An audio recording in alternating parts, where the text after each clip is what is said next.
Салам алейкум, Расул. Привет, Фаина. Привет, Лиана. Привет, Жанна. Да, Расул задумчив. Серьезно, сегодня более серьезный разговор в том плане, что тема серьезная, медицина, своего говоря, раз әзірлену керек.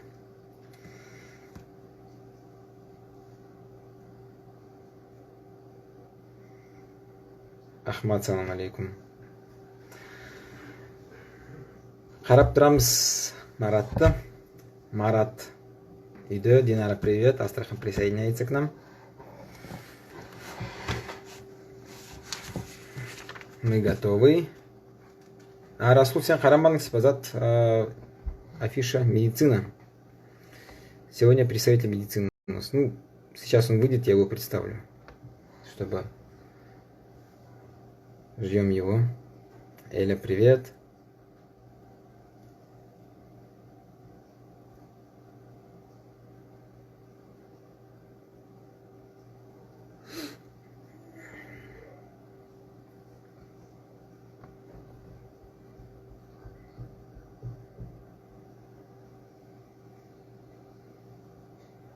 Тамирлан, салам алейкум. Зарифа, привет. Аризат, привет. Аскер, салам алейкум.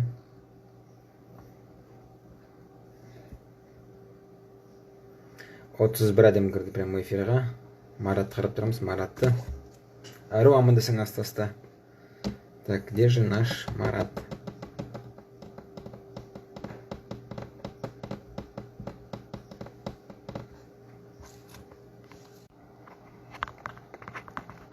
Ағали, салам алейкум.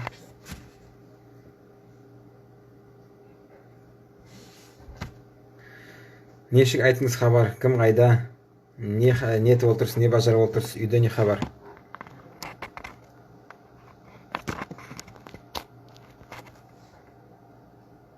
Марат кірді, Ару. Я уже начал волноваться.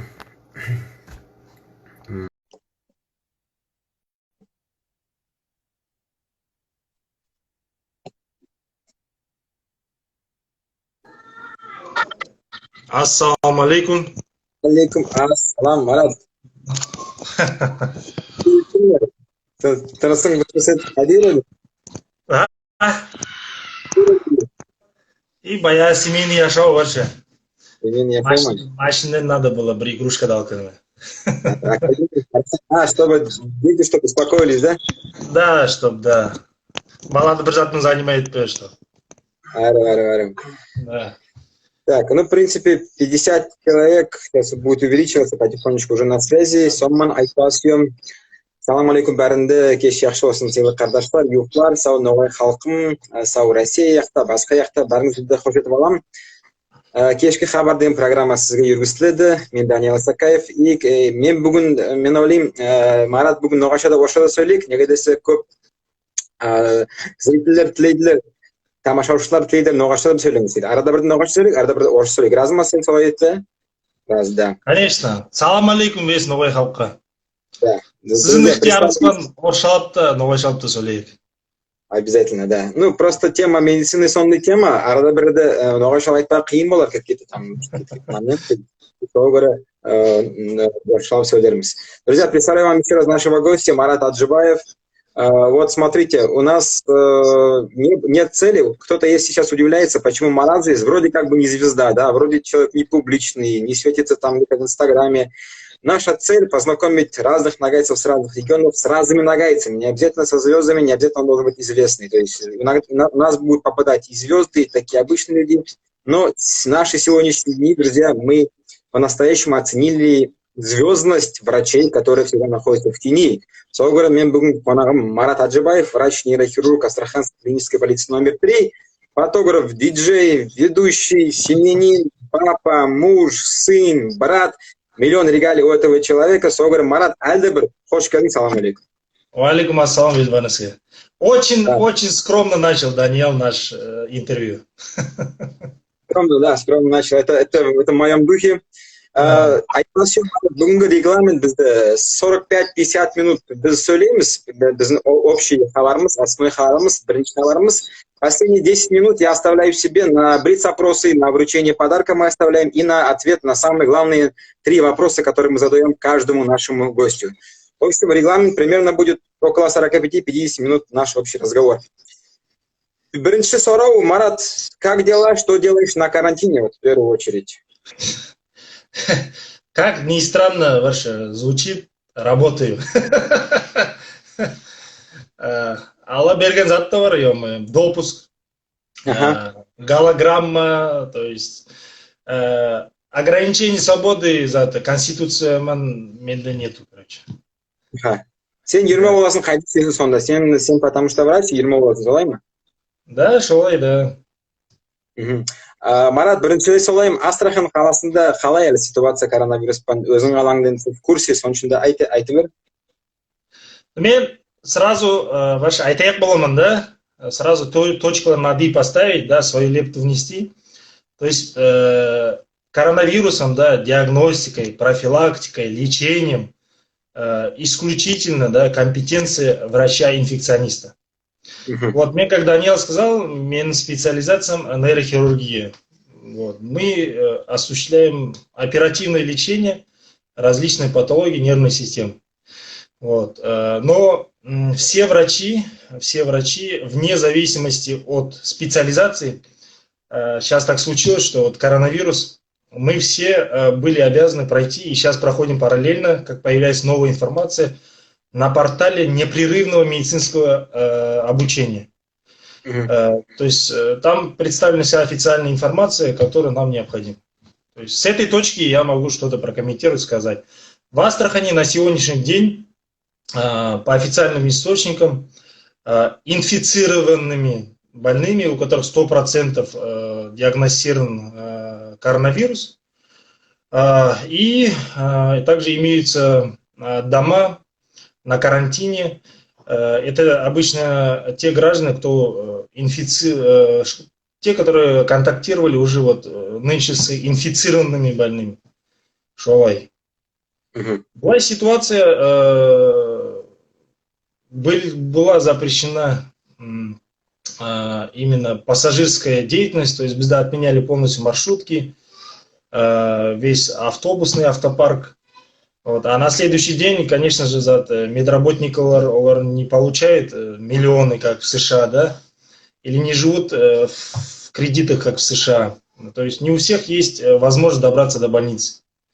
На следующий день астраханское правительство с этим столкнулось, что медработники, многие опоздали на работу, многие не смогли выйти, потому что ауларда живут, городка ездят на работу, да. И резко подскочили в этот день цены на такси, к сожалению. Вот. Но медицинское все-таки уважение друг к другу есть. Кто там по пути едет на работу, они забирали своих коллег.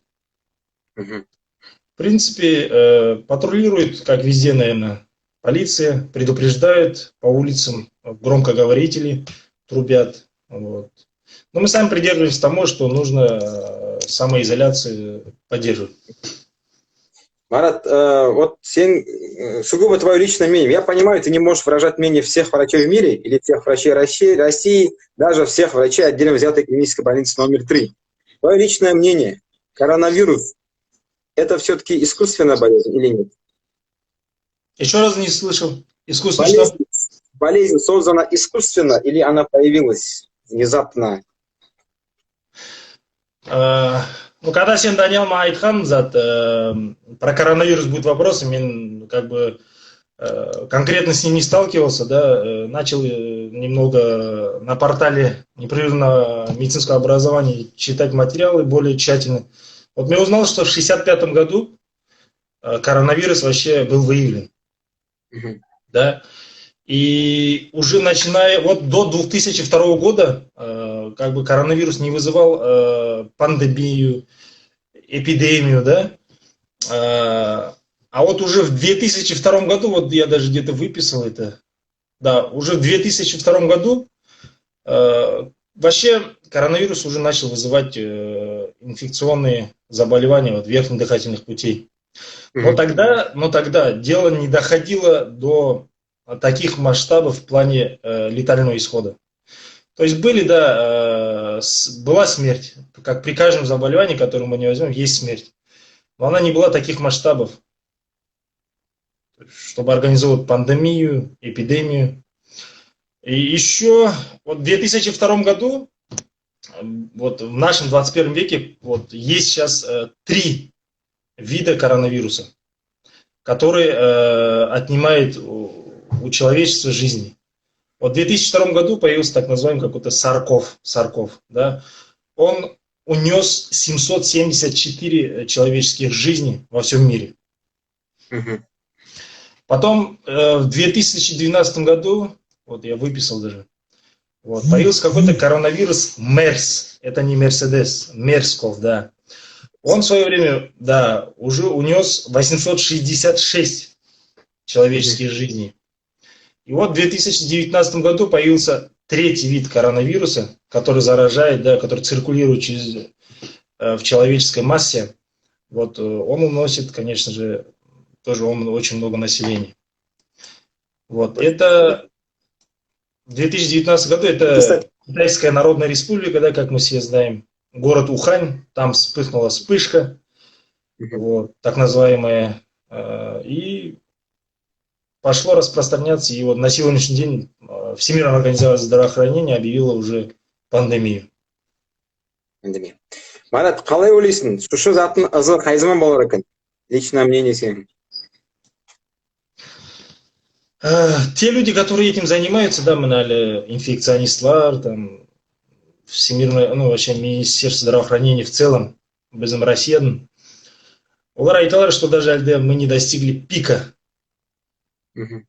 Вот. Если мы достигли пика, то можно было уже как бы ызын уже біраз смоделировать. Пока біреуді бір затты айтпай. Бізде әлі, білмеймін, как сізде, в Астрахани до 30 апреля школалар ішлемей, все на дистанционном обучении, да. Работает только полиция, МВД, вся структура, жизнеобеспечение правительства, аптеки и все, в принципе. Торговый центр только продуктовый ткандар. Так что ызын, біреуді әлі айтпай. Айт болмайсың. Айтпай, біреуді айт болмай. Марат, Ару, мен ойлаймын, әлде коронавирустың темасына бір-екеуге біз қайтып келерміз. Бізде сұраулар көп, соларды бере берейін. Осыдан біз ойлаймын, мен бұл темаға қайтып келермін. Давай я начну с вопросов от зрителей. И мне тоже будут вопросы, Иса бәрінде айтарым. Қара, Марат, сен нейрохирург. Мен лично сені сравниваю ювелирман. Ювелир, который делает очень тонкую работу. Райма. Енді смотри, әрбір адам ойында басқа ойлар болады. Мен, например, тойды если провожу, мен ойымда басқа ойларда болады. Бір мәселелер, нелер, проблемалар болады адам басында. Но никому не показываешь, как ведешь свадьбу. Сен етедірсің амал, операция. Сен де ойлайсың басқа ойлардың ақында. Но если я там скажу не то, ничего такого страшного не будет на свадьбе. Но если ты заденешь маленькую вену или артерию, это будет очень страшно, да? Сен қайтып сол мәселемен қатасасың. Как ты с этим справляешься? Насколько удается отойти от всего и заниматься только операцией? Блин, даже об этом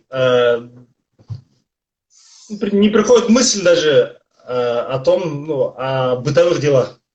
Когда сам видишь всю тяжесть заболевания у пациента, да, у тебя, то есть доминантная мысль только она, этот пациент.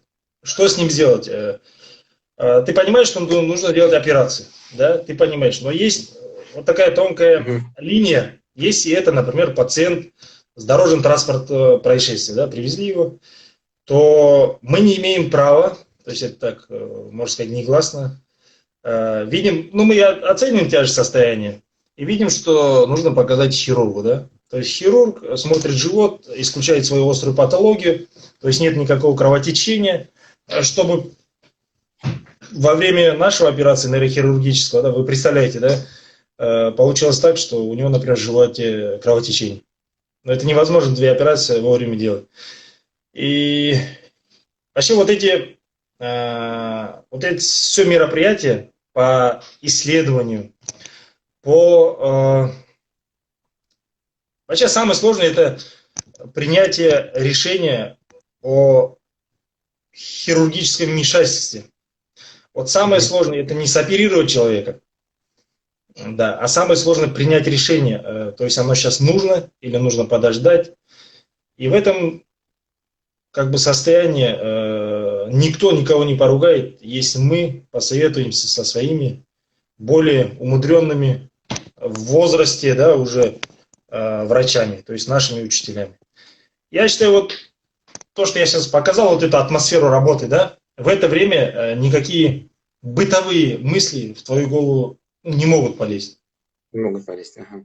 То есть все доминантные мысли только вот принятие решения об оперативном вмешательстве и ничего не упустить, что угрожало бы его жизни. Вот продолжая тему, да, Марш Генри, наверное, знаешь о нем, это британский нейрохирург, у него есть книга, называется очень просто «Не навреди». Да, книга? Да. Смотри, очень важные слова, я почему искал. Самое сложное в работе нейрохирурга не технический аспект, а эмоциональный. Прокомментируй, пожалуйста, вот эти слова. Насколько он прав, по твоему мнению? Но Генри Марш, читая его книгу, ты можешь понять, что он какой-то, на первый взгляд, импульсивный, да, человек? На первый взгляд. И я вот думаю, и все хирурги, которые встают на этот путь, да, они говорят, что как только ты заходишь в операционную или в свое отделение, да, нейрохирургическое, все свои дела бытовые, нерешенные проблемы ты должен оставить за дверями. Ибо, да, мы, врачи, сейчас врачей со всех сторон, можно сказать, как гайки зажимают. Ведь у нас общество какое? Они имеют свободный доступ к интернету. Да? Они читают про различные заболевания отдельно. А все заболевания нужно смотреть с точки зрения системы. То есть одно от другого зависит.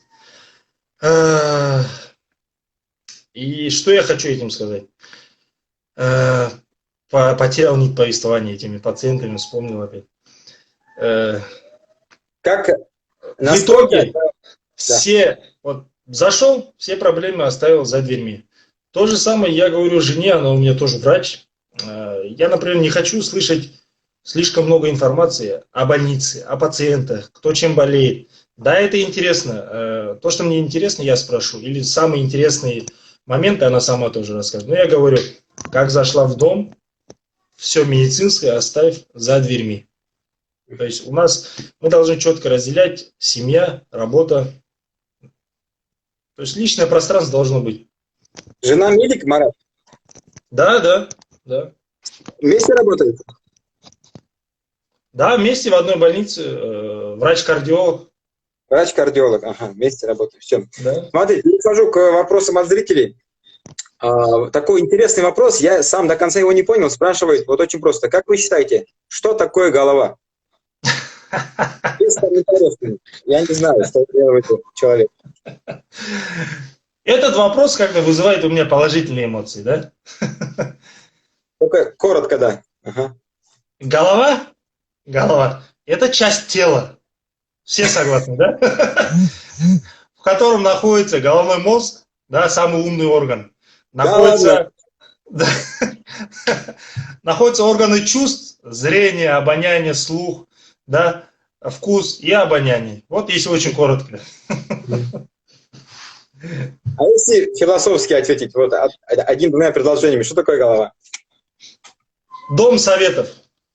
Дом советов. У тебя советский мальчик сразу говорит, да, советских времен. 91-й год, так что еще совет застал.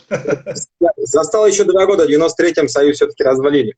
Ендігі сұрау, қысқаға көп затсайын сұрапты. Видел ли ты живой мозг человека? Если да, то что ты испытал в первый раз от этого? Нет никаких секретов, что нейрохирурги, они выполняют плановые операции и экстренные, так называемые неотложные операции. Плановым операциям мы можем отнести все те операции, которые не сопряжены с угрозой на жизнь. То есть это, например, самое простое, что сейчас самое популярное, да, люди ходят прямо, да. Есть такое мнение, что мы отвечаем прямохождением за то, что у нас появились межпозвоночные грыжи. Вот. И самое часто мы делаем операции на позвоночном столбе. Это удаление грыжи, если простыми словами.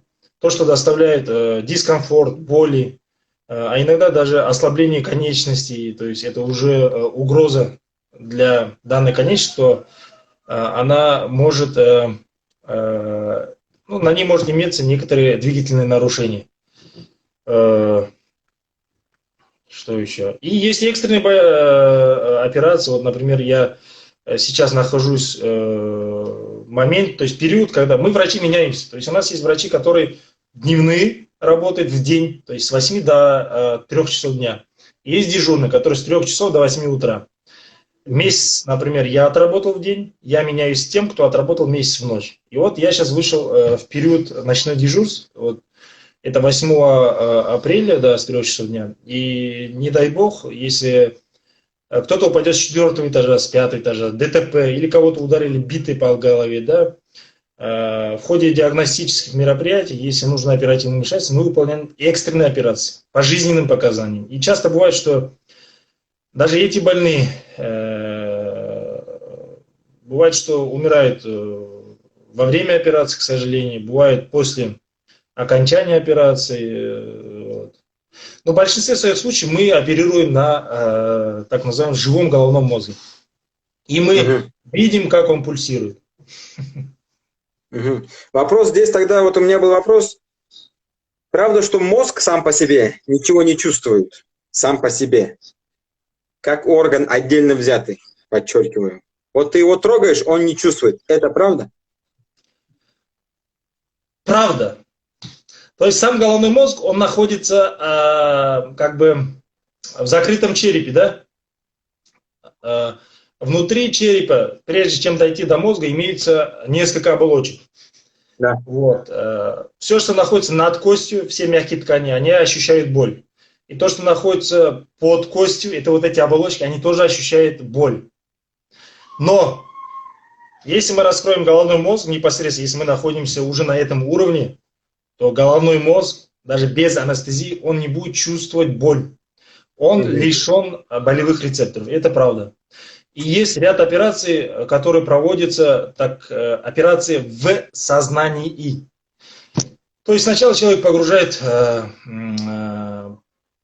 состояние, да, так называемый наркоз. Когда человек, хирург доходит до мозга, человек возвращает в сознание. То есть человек просыпается. Для чего это нужно? Для того, например, бывают опухоли в жизненно важных областях головного мозга, которые отвечают за речь, за движение рук, да, за движение ног, за движение мимических мышц лица, да, вот я с тобой разговариваю. И существует так называемое картирование, то есть от слова карта. То есть специальные датчики наносятся на головной мозг, и в ходе потока нервных импульсов, вот эти вот электричества, да, минимально, определяются функционально значимые зоны. То есть, чтобы не навредить. Вот, то есть иссякаются только, стараются вообще опухоль убрать до конца, то есть, да, радикально, медицинский термин. Но если находится в функционально значимой зоне, то можно оставить участок, маленький участок опухоли. Так вот. В принципе... Не задеть. Ага. Вопрос, отойдем немножко от темы медицины, вопрос такой более жизненный. Приходилось ли тебе самому обращаться за медицинской помощью? Да, конечно. Біз тоже адамдерші. Да? Біз адамдар, да. Бессмертный аппарат. Біз сізгиді арымыз, біз сізгиді ашаймыз, біз сізгиді ойлаймыз, да, ойнаймыз балалармен. Так что... Вопрос такой. вопрос от женщины, понятно, да. Нервные клетки восстанавливаются. Наконец-то мы сейчас это развеем миф над этим вопросом. Вот с какой целью интересуется? Вот это имя враз. Вот смотрите, вот смотри, у нее же следующая профессия. Если муж выносит мозг, что делать? Это у нее же следующий вопрос. У нее же следующий вопрос. Да. Можешь объяснить, если хочешь, это ответ. Вообще, нервная клетка восстанавливается, но очень медленно. Угу. И вообще есть такое понятие, как пластичность мозга. Что это такое? Например, на месте, где умирает, например, нейрон, да, это структурно-функциональная единица нервной клетки, да, если он умирает, то это место не остается пустым, вот, и медленно там может возникнуть новая нервная клетка. Если кому это интересно, есть, кто знает английский немного, есть научный журнал Science, там об этом хорошо написано, что есть два механизма, это из стволовых клеток, там очень сложно написано, и из стволовых клеток, которые находятся в желудочке головного мозга, и из стволовых клеток, которые заносятся там через гематоэнцефалогический барьер из крови. Ну, там очень замудрено, так что, если кому интересно, читайте. По поводу выносить мозг. Если что-то ваше личное выносят, вызывайте полицию, это кража. Оригинальный ответ от бывшего КВНщика. Сразу узнаю капитана команды Астраханского базового медицинского колледжа. Молодец, Марат. Марат, следующего. Все-таки, вот давай одним словом. Я думаю, зритель не понял. Нервные клетки восстанавливаются или нет? Одним словом, ответь. Можно с словосочетанием? Хорошо. Восстанавливаются медленно. Все, понятно. После какого возраста они не восстанавливаются? Давай я продолжу. В каком возрасте все уже можно не надеяться? После какого возраста? Эти исследования проводились в зависимости не от того, в каком возрасте человек находится. То есть там были люди и молодые, и взрослые. Как правило, нервные клетки, я не просто сказал, что они медленно восстанавливаются. То есть если человеку было 30 лет, да, и у него там в ходе какого-то исследования там нужно какое-то радиоактивное вещество капнуть, чтобы она впитывала в себя вот это радиоактивное вещество, чтобы это потом на мониторе было видно, да. То есть это непонятно, не значит, что завтра это все вырастет. Я как думаю, эти исследования проводятся в период, например, кратности там, в 30 лет, 40 лет, 50 лет.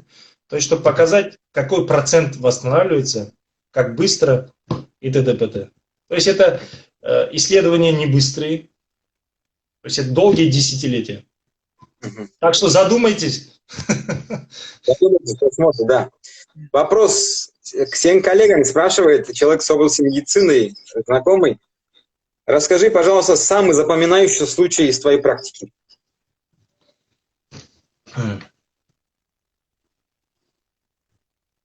Все говорят, что запоминается самая первая операция, да?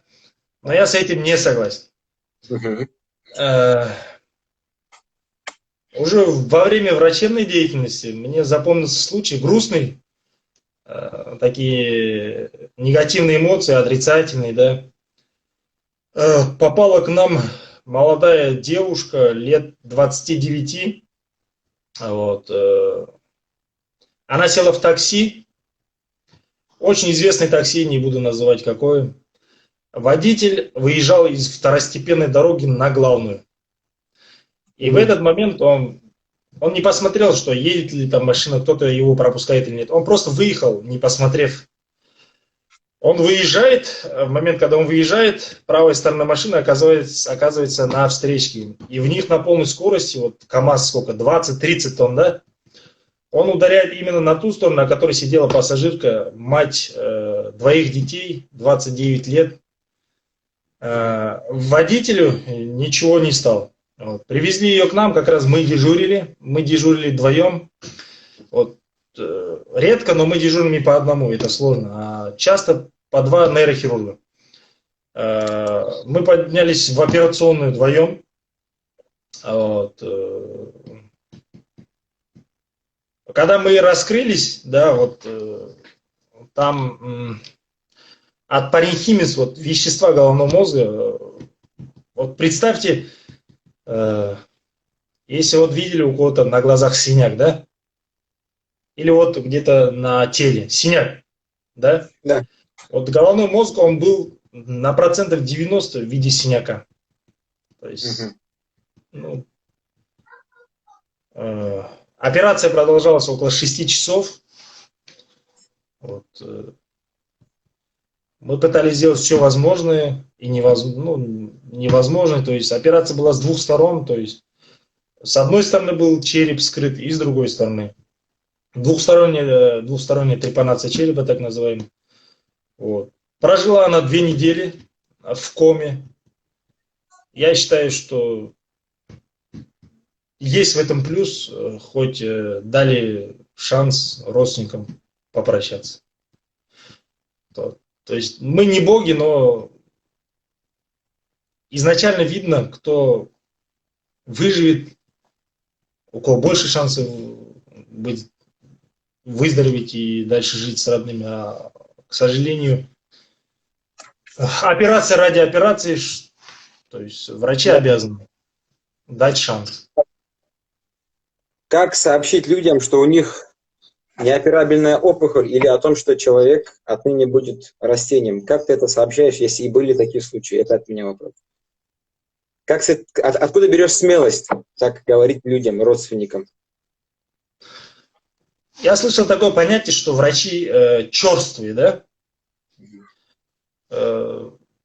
Те люди, которые говорят это, что врачи черствые, скорее всего, я отношусь к таким врачам, к черствым. Я не могу брать близко к сердцу каждого пациента. Ну, просто физически, эмоционально. Не имеешь права, наверное. Да. Но сочувствие, конечно же, мы выражаем. Это безусловно. Я обычно говорю, если это человек в возрасте, да, у которого множество хронических заболеваний, там, сахарный диабет 2 типа, там, артериальная гипертония, да, то есть это те болезни, при которых может произойти скачок настроения, давления, и может произойти, вот, например, инсульт, например, инфаркт миокарда. То есть в таких случаях, то есть у нас есть заблаговременно лист бумаги, на котором дает пациент разрешение, кому он доверяет свой диагноз. Ну, как правило, это родственникам. То есть родственникам мы сообщаем, если человек в возрасте, а родственники уже дальше сообщают пациенту, если они хотят. Но мы контролируем этот процесс. Родственников потом видим. Астрахань — это как бы маленькая деревня. Да. Были случаи там через знакомых на общих мероприятиях. Вот. Ну, прямо спрашиваю, как сказали. Они говорят, да, потому что считаем, что человек должен как бы понять, что скоро на этом свете все, и нужно попрощаться с родными. А молодых, я считаю, до 60 лет, я говорю, в лицо. Да. Говоря в лицо, мы не забываем, конечно же, о поддержке, что есть какие-то шансы, попробуйте то, попробуйте это, чтобы человек не терялся. Чудо может произойти. Спасибо по этой теме. Как ты считаешь, можно ли жить обычной жизнью, полноценно учиться, работать после операции на мозг? Вот сейчас разговариваю с Даниэлом, я считаю, что это обычная жизнь. Шутим, смеемся, смотрим друг другу в глаза. Да, почему бы и нет?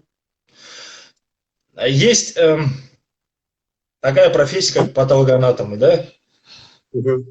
Я знаю девушку, которой, сколько сейчас, 23 года, и она патологоанатом. Те люди, которые умирают у лечащего врача, он обязан на следующий день присутствовать во время вскрытия. То есть это работа над ошибками, если они были. Если, конечно же, ошибки врача привели к летальному исходу, это законно подтверждается патологоанатомом, он это видит. То есть, а если он правильно написал схему лечения и правильно сделал операцию, он просто удостоверится в том, что его путь был правильным. Так что девочка 23 лет патологоанатом. А потом я ее видел на свадьбе, потому что я еще снимаю свадьбы, она участвовала в различных конкурсах, так что обычная жизнь. Продолжим. чуть-чуть ускоримся, да, вопросов много. Хотел бы ты поменять профессию? Поменять профессию? Да, такой серьезный вопрос поступил. Я очень долго шел к этой профессии, чтобы сейчас сворачивать куда-то. Мгм. Ну, Ну, ответ понятен. Думаем, да, ответ если я жил понятен. бы да, если я жил бы в Европе, да, где они через определенный период времени меняют профессии, да, у них это нормально, то я Мгм. подумал, скорее всего, о пилоте пассажирских самолетов. Почему бы и нет? Почему нет? Почему нет? Почему бы и нет? Если ты поймаешь золотую рыбку, 3 твоих желания, коротко. Если я скажу, это не исполнится. Но ты скажи, что мы знали. Ну, так как все дети, да, все мы сейчас находимся на самоизоляции, да, замкнутых пространствах, поскорее, чтобы был, а он По-разному. Корынсын, да. Второе, Аллах. чтобы, да, наши все родные, все были здоровы. И в-третьих, счастье и много денег. И четвертый, если вы хотите, вот, желаю, чтобы вы увидели живой головной мозг. Кто хочет, я думаю, он все-таки это увидит. Почему? Готовы ли врачи в вашем регионе к работе в условиях эпидемии? Как они экипированы? И какая для тебя была самая неприятная медицинская процедура? Это от одного человека вопросы такие. Мгм. Так как я сказал, есть непрерывный портал медицинского образования, из которого черпаются все академические знания. Но помимо этого, конечно же, руководством нашей больницы проводятся мероприятия, направленные на избежание заражения COVID-19. Все обязаны быть в перчатках, ну, уже все знают, да, в маске. Вот, и желательно еще вот многие... Желтый костюм путинский есть у тебя? Его нет, он только у него в шкафу, это же его костюм. У нас чуть-чуть другие костюмы, они попроще, но они есть. Но вы понимаете, если вы работаете в зоне, где непосредственно вы оказываете медицинскую помощь, направленных на инфицированных COVID-19, да, на зараженных, у них, конечно же, у них будет уже готовая спецодежда. Марат, сенде неше бала бар? Пока, бро. Кедеме? Да? Вопрос по этой повести. Хотите, чтобы ваш сын пошел по вашим стопам в медицину? Вообще, мен, как бы, первый врач нашей династии Аджибаевых. Да. Да. Ну что выберет, туда и пойдет. Мне как бы не буду настаивать. Заставлять не будешь. Пусть ответственность берет сам на себя в выборе профессии. Мы направим только. Мы направим. Следующий вопрос. Если можно было бы давать женские имена органам брюшной полости, как бы ты назвал желудок, желчный пузырь, селезенку и тонкую кишку? Тебе сейчас придется обидеть некоторых девушек по именам. И вот то имя, которое я сейчас назову, этим именем уже не называют нагайцы. Например, желудок я бы назвал Тойган.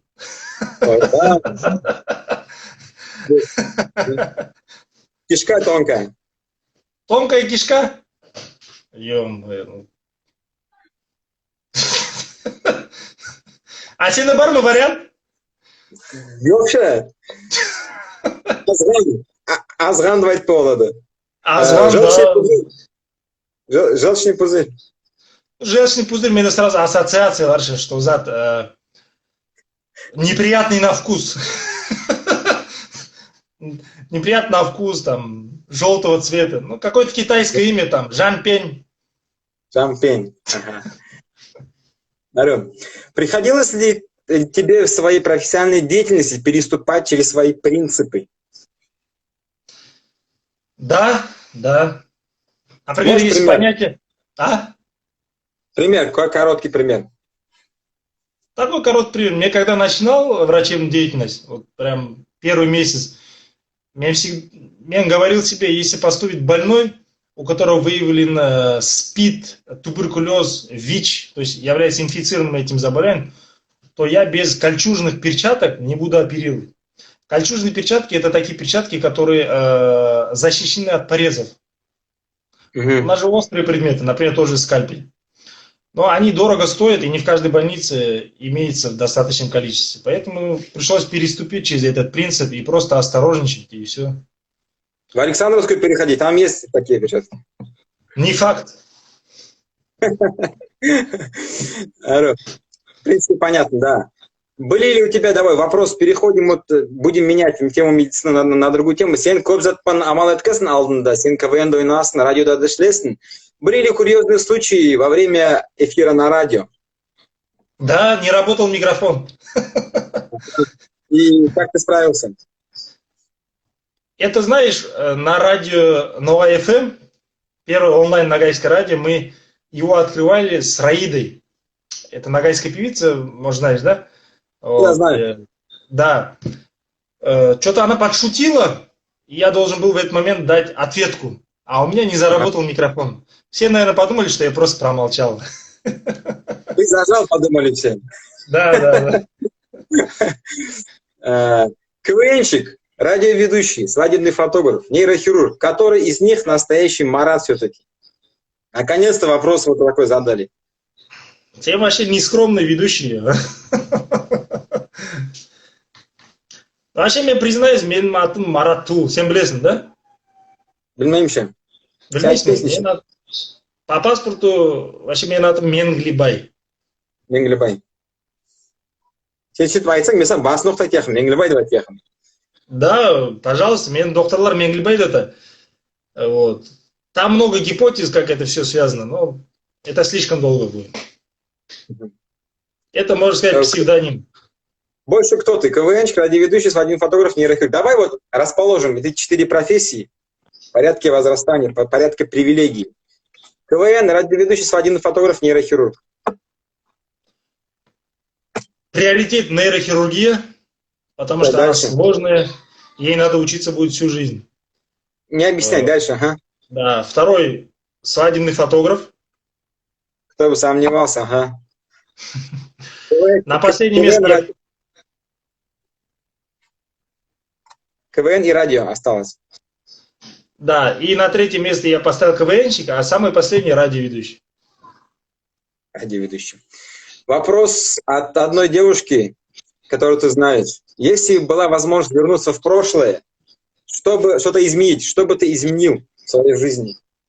Я помню, да, я видел этот вопрос. Мария Гимадинова, да, валикум салам угадали. Да, сейчас, да, кстати, поздравь ее, в этой семье у них родился ребенок, девочка родилась. Поздравляю. Қызыңыз икон қыз болсын, ақылы болсын. Вот. Да. Да, Мария Гимадинова, мен желаю ее семье, короче, чтобы олар бір 9 бала болсын. Ага. Ты что-нибудь изменил бы в своей жизни, если была возможность вернуться? Она спрашивает. Нет, ничего. Все осталось бы, благодаря этому опыту и ошибкам мы есть, кто есть сейчас. Все, Алай. Да. Вопрос, видимо, от близкого человека. Я еще, говорит, знаю, что ты увлекаешься плотником, профессией плотника. Вопрос, когда в Федоровку приедешь, Виталий Сорайда? Скоро. Коротко. Содем продолжает еще. Что вкуснее, хинкал или борщ? Хороший вопрос. В первый, вот мы да, с подтекстом. С подтекстом. Мне тоже с подтекстом больше. Я говорю, хинкал вкусный, чем борщ. А на второй, на третий день борщ вкуснее, чем хинкал второй 3-дневный. Смотри, следующий вопрос. Он есть, я должен его задать. Отвечать, не отвечать, твое личное дело. Заранее извиняйте, человек, у вас жена нагайка или нет? Нет, это самый частый вопрос. Мен хатын орыс. Мен хатын орыс. Кеден атмайч, это я хочу, чтобы все услышали. Кеден атмайч, Да, вообще конкретно спай, вообще. Даниэл Даниэл он аты, Даниэл. Кстати, көп салам. Солай ару адамдар көп болсын деңгейде. Есть ли сходство между профессией нейрохирурга и сапера? Примерно мы уже обсуждали, но давай ответим на вопрос. Твоя коллега с Александро-Мариинской больницы. Ага. Александро-Мариинская. Да. Есть. Во всех профессиях можно найти сходство, да. Можно какую-то процедуру применить здесь, немного его изменив, да. Например, сапер, да, сапер обезвреживает боеприпасы, да, то есть какие-то ядерные механизмы, да, то есть мы тоже, например, есть такая патология в книге Генри Марш, да, ты, наверное, читал, называется аневризма. То есть участок сосуда, который истончился, и он так выпуклый. Если он опасен на самом деле, потому что выпуклое место, это такой шарик, да, шарик. Стенка очень тонкая. Если под микроскоп посмотреть, то она даже прозрачная, и можно увидеть завихрение крови. Представляете, да, под микроскоп? Вот. Да. И хирурги, там все сущность такова, что нужно вот между вот этим шаром и сосудом имеется узкая часть. Ее называют шейка. Шейка. Подводит металлический предмет, ее нужно зажать. Но один шанс зажать ее полностью. Понимаешь, да? И бывают такие моменты, когда зажимаешь, а он все равно рвется. Представляешь, вот это все кровотечение, ты под микроскопом, в голове отверстие там 3 на 3 сантиметра, ты не можешь туда войти с руками. У тебя только вот инструменты длинные и микроскоп. Ассистент держит так называемый аспиратор, его часто называют отсос, он выкачивает всю эту кровь, а хирург, можно сказать, нейрохирург, вслепую пытается остановить это кровотечение. Генри Марш, кстати, это очень хорошо описывает. Не ошибайся, пожалуйста. Пожелание тебе. Не ошибайся, пожалуйста. Тяжелая нейрохирургия, мы к этому идем. Да, последний вопрос, и нам уже пора. Скажи, пожалуйста, давай вот из мира фотографа один вопрос задни, из мира фотографии. Как успеваешь совмещать? Это первый вопрос. Первый вопрос? Как успеваешь совмещать профессию фотографа и нейрохирурга? Как правило, все свадьбы, они приходятся на пятницу, субботу, воскресенье. Ну, исключительно субботу и воскресенье. Да. Если я в день работаю, это пятидневка. Нейрохирург работает 5 дней в день. То получается, субботу, воскресенье я свободен. Если это дежурство, то просто меняемся с коллегами, все мы люди и все. Да. Какая из фотосессий запомнилась больше всего, из свадебных фотосессий?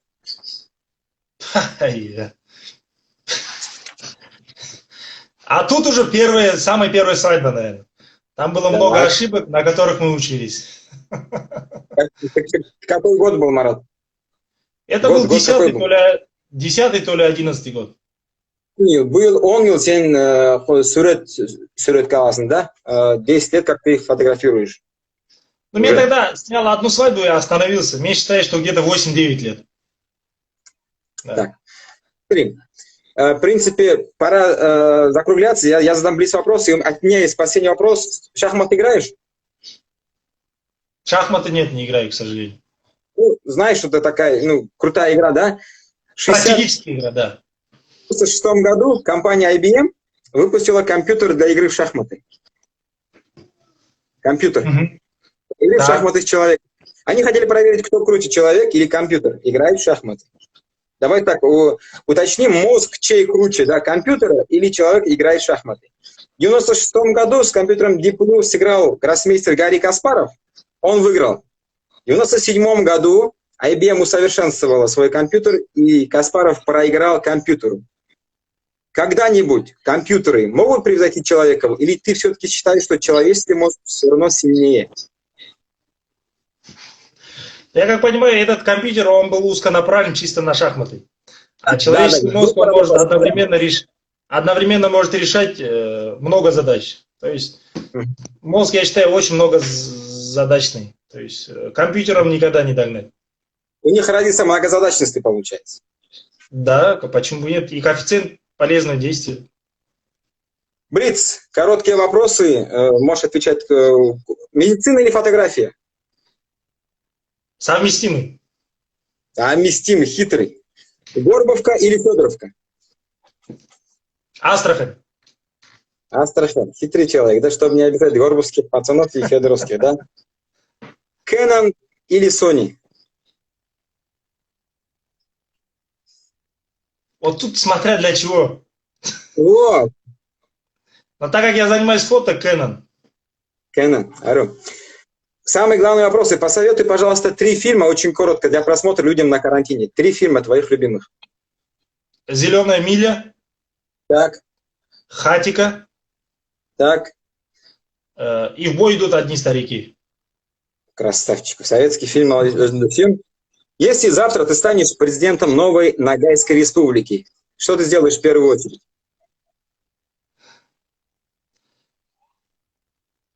Напишу историю. Не сам напишу, а историкам скажу, чтобы написали правдивую историю. Чтобы Они у была, тех, у которого есть власть, они пишут историю, да? То есть... Оказавшись перед темником Эдыгы, что ты ему скажешь?